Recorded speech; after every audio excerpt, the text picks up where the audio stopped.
Ok, donc on continue notre étude. On était arrivé au chapitre qui parle de la préservation de la vie humaine. Comme je l'ai dit, on est dans les comportements qui sont recommandés. Ça ne fait pas partie des commandements formels. Comment? Ça ne fait pas partie des commandements formels des Noachides, mais c'est recommandé. Donc c'est pour ça que le Rav les amène ici.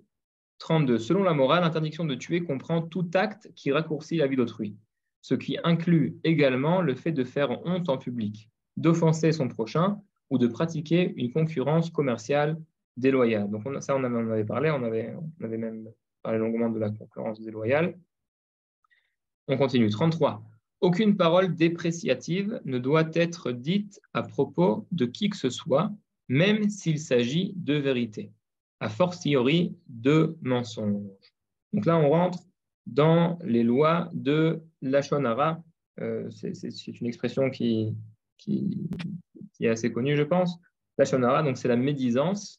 Et l'interdiction de dire du Lachon Hara n'est pas seulement si ce sont des mensonges, mais c'est aussi si c'est des vérités. Donc on n'aura pas le droit d'aller raconter des choses, même si elles sont vraies, sur son prochain, si en fin de compte, cette personne va être dépréciée.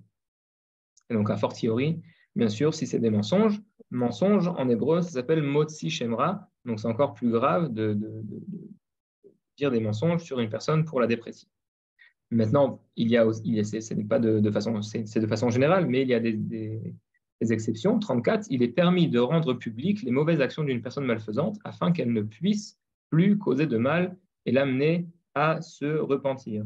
Donc, en effet, on n'a pas le droit de dire de choses mauvaises sur une personne, même si c'est la vérité. Par contre, si cette personne est malfaisante pour la société ou même pour une autre personne, alors ça sera pas seulement permis, mais ça sera une mitzvah, ça sera une obligation, ça sera une bonne action de rendre public ces mauvaises actions, puisque grâce à ça, les autres personnes ne seront pas atteintes par cette mauvaise personne. Donc si on sait que quelqu'un est un voleur, alors il faudra le publier pour que les gens fassent attention et ne se fassent pas voler, etc. Dans le même sens, lorsqu'il est nécessaire de vérifier l'aptitude d'une personne à remplir un poste particulier, il est permis de se renseigner à son sujet. Puisque là, ce n'est pas pour dire du mal d'une personne, mais c'est pour savoir si elle est apte à remplir le rôle ou le poste. Et donc, c'est pour ça qu'on aura le droit de questionner les gens. Est-ce que cette personne est assez compétente, etc. Et on ne rentre pas dans l'interdiction de dire du lachon hara, de la médisance. 35. Il ne faut pas haïr son prochain en secret. Il convient dans ce cas de lui révéler ce qu'on a sur le cœur. Le mieux étant évidemment de ne pas haïr du tout son prochain. Donc quand on a quelque chose à dire à son prochain, il ne faut pas le garder pour soi, il faut aller le voir, lui dire pourquoi tu m'as fait cette chose-là, pourquoi tu m'as fait cette chose-ci, c'était pas gentil, ne pas garder pour soi cette chose et le haïr en son cœur, non, allez le voir, bon, c'est pas tout le temps facile, mais c'est mieux en fin de compte d'éclaircir les choses que de les garder pour soi-même. Et donc, il faudra aller le voir, lui demander pourquoi est-ce que tu m'as fait ça, et la personne répondra, et comme ça, on arrivera à éclaircir les choses. 36. Ne faites pas à votre prochain ce que vous ne voudriez pas que l'on vous fasse. Donc, c'est une phrase qui est assez connue. On connaît l'histoire d'une personne qui voulait se convertir au judaïsme et qui est venue voir Hillel Azaken, qui était un des grands sages de la Mishnah. Et donc, il lui a dit, enseigne-moi la Torah sur un seul pied. Je veux connaître la Torah sur un pied. Et donc, Hillel lui a dit, euh, ce que tu ne fais pas à ton prochain, ce que tu ne voudrais pas qu'on te fasse à toi. Et le reste de la Torah, va et étudie. Et donc, on voit que Hillel a résumé ici l'essentiel de la Torah. Et on voit aussi que Rabbi Akiva a dit aussi, Ve'afta l'ereacha kamocha, ze klal gadol batorah. Tu aimeras ton prochain comme toi-même, c'est le grand principe de la Torah. Alors, Manitou, le Rav Ashkenazi, avait l'habitude de dire qu'il faut lire cette phrase un peu différemment. Si, si tu vois un grand d'Israël pour lequel le principe Ve'afta l'ereacha kamocha n'est pas le grand principe, alors c'est que ce n'est pas un grand d'Israël. Zeklal shel gadol batora. C'est le principe d'un grand en Torah. Quelqu'un qui est grand en Torah, on le voit si son principe principal, si son éducation, sa phrase principale est tu aimeras ton prochain comme toi-même. Bon, alors ça, c'est une lecture un petit peu de drache, mais en tout cas, on voit ici l'importance de la relation à son prochain. On peut dire, Manitou aussi avait l'habitude de dire que justement, c'est le mifran, comme on dit, c'est pas le contrôle, c'est la vérification que Dieu fait à l'homme pour savoir si, en fin de compte, il sera capable de vivre avec lui. On a mentionné plusieurs fois que l'histoire du monde, le mivné, la construction, la structure de l'histoire du monde est séparée en trois parties. Il y a la première partie, c'est la création du monde, donc les 6 jours de création.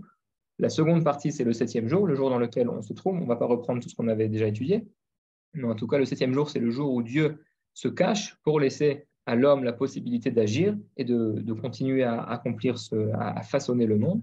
Et le 8e jour, c'est le jour où Dieu sera dévoilé avec l'homme. Pendant les 6 premiers jours, il y avait seulement Dieu qui agissait, mais il n'y avait pas d'homme. Le 7e jour, il y a seulement l'homme qui agit et Dieu se cache. Et le 8e jour, il y aura les deux dans le même monde. Et donc, comment est-ce que Dieu peut savoir si on est capable, si l'homme est capable, en fin de compte, de vivre avec Dieu dans le même monde le 8e jour? C'est en passant par le 7e jour, en regardant est-ce que l'homme est capable de s'arranger avec son prochain. Si l'homme arrive à s'arranger avec son prochain, alors Dieu sait que, en fin de compte, il arrivera à s'arranger avec lui aussi. Et donc, c'est pour ça que c'est un grand principe. Il y a une question? Ok. 37. Bien que la perte séminale volontaire ne soit pas explicitement interdite au Noachide, donc là on revient à la vie humaine, la préservation de la vie humaine, bien que la perte séminale volontaire ne soit pas explicitement interdite au Noachide, c'est un acte répréhensible, mais qui peut être autorisé à des fins médicales ou pour des traitements de fertilité. Et donc quand quelqu'un a une question par rapport à ça, il faudra questionner un rabbin qui est compétent en la matière. Venez, on lit les responsables de Shirat Yavetz, Genèse, etc. Ok. Ok, donc on a fini le chapitre qui parle de la préservation de la vie humaine, et donc de l'interdiction de tuer. Et avant de commencer le nouveau chapitre, est-ce qu'il y a des questions sur ce qu'on a étudié? Non. Ok, alors on continue. Et nous passons au chapitre 6, la famille. Dieu créa l'homme à son image, c'est à l'image de Dieu qu'il le créa. Mâle et femelle furent créés à la fois. Dieu les bénit en leur disant « Croissez et multipliez, remplissez la terre et soumettez-la. » Donc en hébreu, Perou, Urvu, ou Milou et Haaretz vechiv shua. Donc il faut croire, il faut se multiplier, remplir la terre et soumettre la terre. Donc ne pas laisser, c'est-à-dire conquérir les terres et ne pas laisser les bêtes sauvages diriger, mais justement fonder des villes, s'étendre, etc.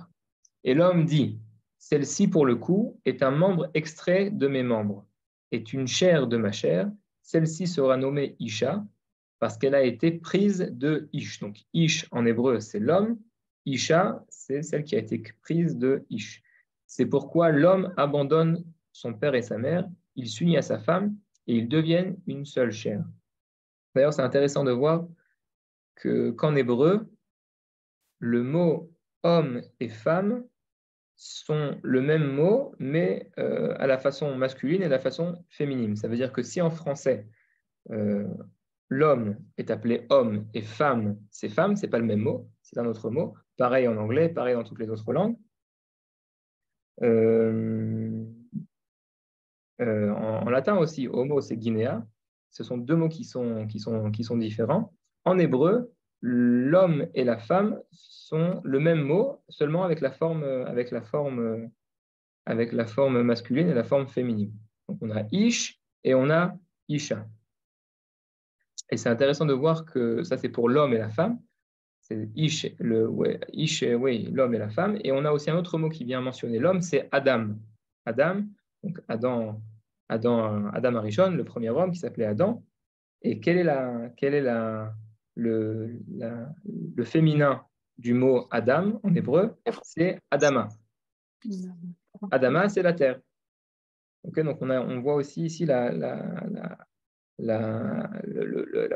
complément de l'homme, en fin de compte, c'est sa terre. La terre sur laquelle vit l'homme, ça l'influence. Et c'est intéressant de voir aussi qu'on ne parle pas de la mère nature, de la mère, la terre, mais on parle de la femme. C'est le couple de l'homme. Ce n'est pas ce qui est au-dessus de lui, mais ce qui va avec lui. Bon, ça, c'est suivi d'une autre étude. En tout cas, bon, c'est juste pour mentionner ça quand on a lu le chapitre. L'homme donna pour nom à sa compagne Ève, parce qu'elle fut la mère de tous les vivants. Donc en hébreu, Chava. Ok, engendrement. Bon, alors, les engendrements, de façon générale, c'est un sujet très central, surtout dans le livre de Bereshit. Dans le livre de la Genèse, le Rav Yehuda Ashkenazi Manitou a consacré la plupart de sa pensée autour des engendrements. Ça veut dire qu'il a expliqué en fait que quand on a un verset qui nous dit que cette personne-là a engendré cette personne, et cette personne a engendré cette personne, et lui était le fils de lui, etc., ça ne vient pas seulement nous décrire la généalogie des familles, mais ça vient mentionner un changement d'identité, une avancée dans l'identité pour, en fin de compte, arriver à l'identité du Fils de l'homme, qui est l'identité du Mashiach. Bon, alors, c'est toute une étude, ça prend pas mal de temps, on va pas étudier ça maintenant. Mais en tout cas, c'est important de savoir que les engendrements, c'est un sujet qui est très central dans la Torah de façon générale, et que ça n'est pas juste pour nous donner des détails de famille, que la Torah nous dit que lui a engendré lui, a engendré lui, a engendré lui. Toutes ces listes viennent nous apprendre en fait quelque chose sur l'identité de cette famille et sur l'avancée de l'identité. Et quand est-ce que l'identité aboutit, ou alors est-ce que l'identité arrive en fin de compte à un échec et il faut tout recommencer à zéro? C'est ce qu'on voit dans les générations avant Noé. On a 10 générations de Adam à Noé, on a encore 10 générations de Noé à Abraham. Et en fin de compte, la Mishnah nous dit, Abraham est venu et a pris le Sachar, a pris le mérite de toutes les générations qu'il y avait avant. Et donc, si en fin de compte, la personne, l'identité espérée était l'identité d'Abraham, pourquoi est-ce qu'Abraham a besoin de prendre le mérite qu'il y avait avant, puisqu'il n'y avait pas de mérite? Comment est-ce qu'il y avait un mérite avant Abraham?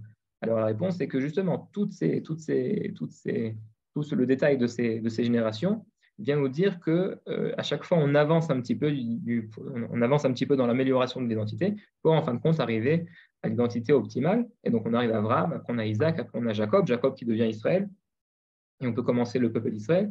Bon, alors c'est un autre sujet, mais en tout cas, c'est vraiment quelque chose qui est assez central, surtout dans le livre de la Genèse. Ok, attendez, 188. Pour le devoir de la procréation chez les Noachides, c'est F chez Iltot de Rav Achai Gaon, Tosafot. Ok, donc là, le Rav ramène les sources. Les femmes ne sont pas tenues de procréer, seulement les hommes qui ont cette obligation. Mais encore une fois, pour les Noachides, c'est différent. Donc, chez Iltot de Rav Achai Gaon, les Tosafot, Asara Mamarot, etc. Ok, lorsque Dieu créa l'homme mâle et femelle, il est dit, Dieu les bénit en leur disant, croissez et multipliez, remplissez la terre et soumettez-la. De même, après le déluge, il bénit Noé et ses fils. Comme il est écrit, Dieu bénit Noé et ses fils en leur disant, croissez et multipliez et remplissez la terre.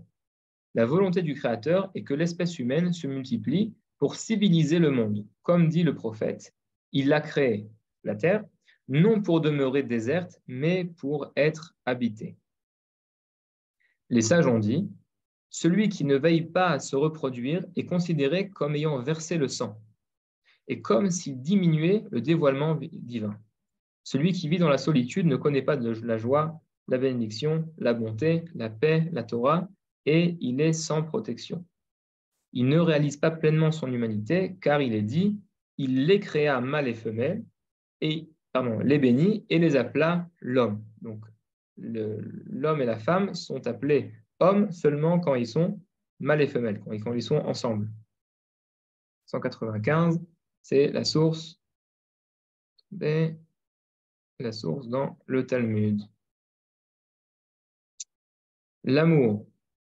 Petit 1. L'amour entre l'homme et la femme est l'une des plus hautes expressions de la morale, aussi bien humaine que divine.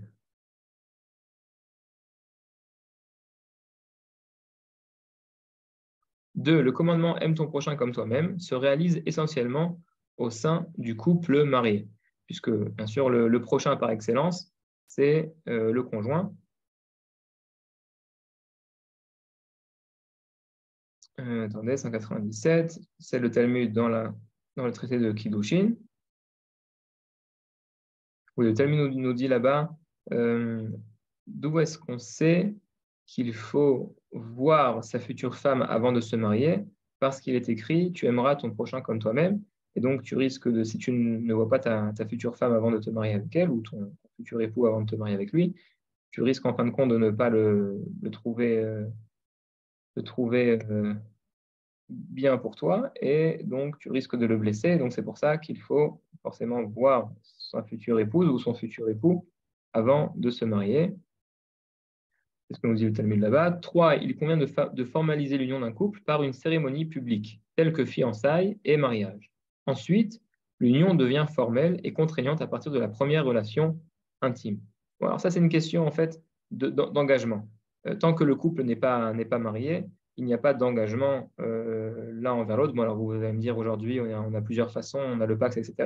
Il y a plusieurs façons de faire ça autrement que le mariage, mais en tout cas, de façon formelle, il convient, donc le Rav ici dit qu'il convient de formaliser l'union d'un couple par une cérémonie publique pour dire à tout le monde, à partir de ce moment-là, nous sommes considérés comme mariés. Et donc, en fait c'est un engagement et c'est aussi un pacte de fidélité, le mariage. On avait étudié aussi, ah non, on va l'étudier plus tard, qu'il y a des relations intimes qui sont interdites, entre autres la relation avec une femme qui est mariée. Donc, ensuite, l'union devient formelle et contraignante à partir de la première relation intime. Donc ça, c'est ça qui scelle le mariage. 199. Mishneh Torah Melachim, où il est précisé que les fiançailles, Irousin et le mariage, Choupa, s'appliquent aux Noachides. En effet, il y a plusieurs couples de Noachides qui ont tenu à faire une Choupa, à se marier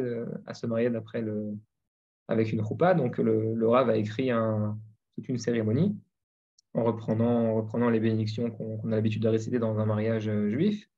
Et il y a plusieurs couples qui se sont mariés. Il y a même un couple qui est venu jusqu'à Jérusalem pour se marier. C'était assez émouvant. 4. Un homme et une femme qui vivent en relation d'amour mutuel, de confiance et de respect sont aimés et agréés par le Créateur. Ça, c'est ce qui est écrit dans le Talmud du traité de Sota. Zahu Shrina Benehem. Si l'homme et la femme ont réussi à avoir ce mérite-là, ce mérite d'avoir cette confiance, cet amour mutuel, alors Shrina Benehem, la résidence divine, sera entre les deux.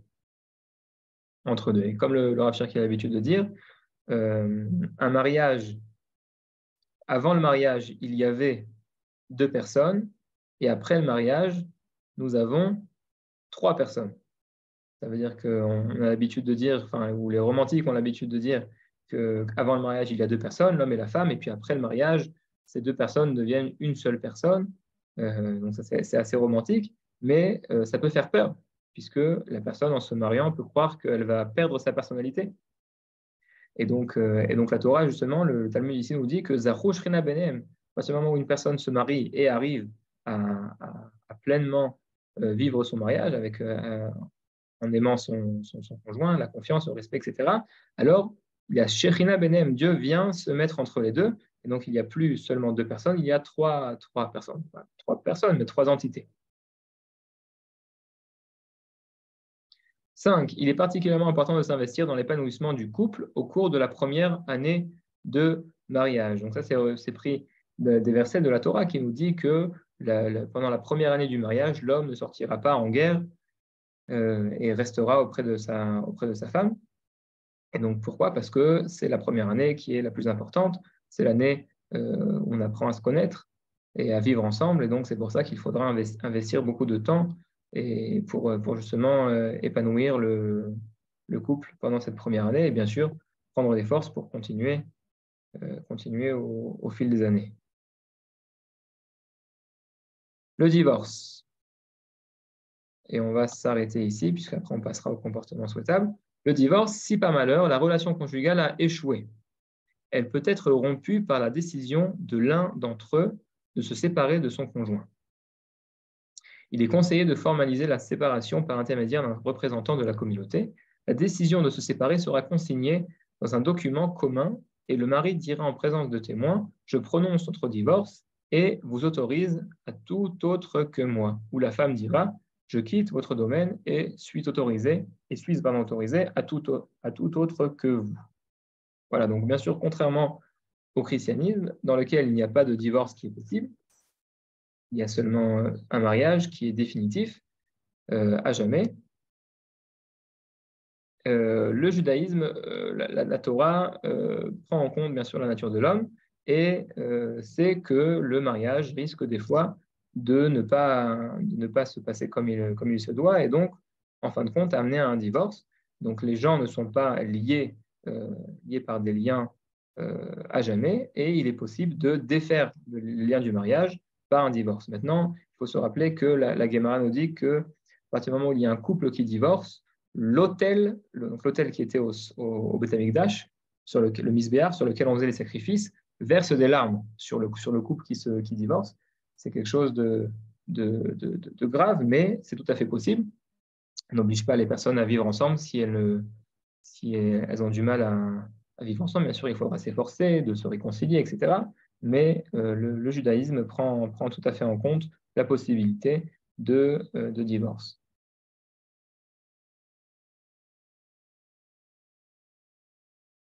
Ok, on va s'arrêter ici. Si vous avez des questions, allez-y.